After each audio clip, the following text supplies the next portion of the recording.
Hey, and welcome to Board with Life News for May 7th. Today we're going to talk about a new expansion for the game Mage Wars. We're going to talk about Pagoda, Madam Ching, and the Kickstarter for Yardmaster. Let's hit it. Hey, I'm Chris. Welcome to Board with Life News. Yesterday we released a new bit for Marvel Dice Masters and kind of poking a little bit of fun about all the mania over that game. So you should definitely check that out if you haven't already. We've got some other surprises coming up later in the week, so you should definitely check those out and subscribe and all that good stuff as always. We are hard at work, still writing season 2, and we're really excited about it. And yeah, let's get into board game news. Up first, there's a new expansion coming out for Mage Wars, and it is tentatively called Mage Wars Battlegrounds. That name isn't final yet. But it's interesting because it's not just an expansion pack of cards, it actually adds a modular board and scenario pack so players can build their own arenas and you can compete in a different way. I really like this idea because I like kind of adding value to a game that you already have where now you can play it in a whole new different way and that kind of thing. So it seems pretty interesting, and yeah, that's supposed to I think be coming out at Gen Con, not 100% positive, I think that's when.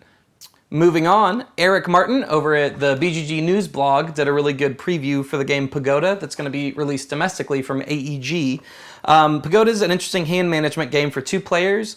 You're basically building pagodas by placing pillars of the same color and then placing levels on them. So you actually stack them up as you play the game. So that's cool. There's a dimensional element to the game. It looks a lot like kind of like an old school 2-player game from like circa 2003, 2004, and Eric Martin talks about that in his write-ups. You should definitely check that out if you are interested in more information on that game.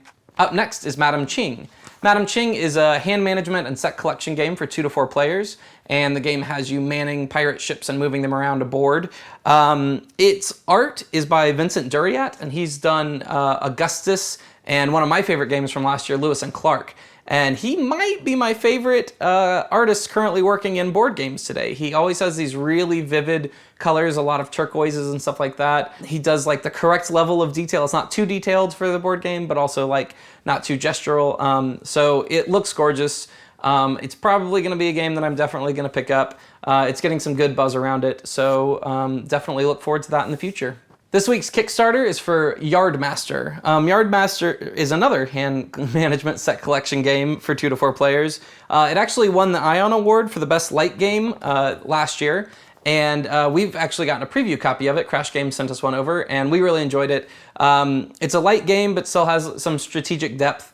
It's going to be good for getting new players into games and good for kind of traveling and stuff like that. So I definitely recommend it. If you're interested in games like that, you should go check it out. It's currently $15 on Kickstarter for your copy. So go pick it up, because why not? Because games.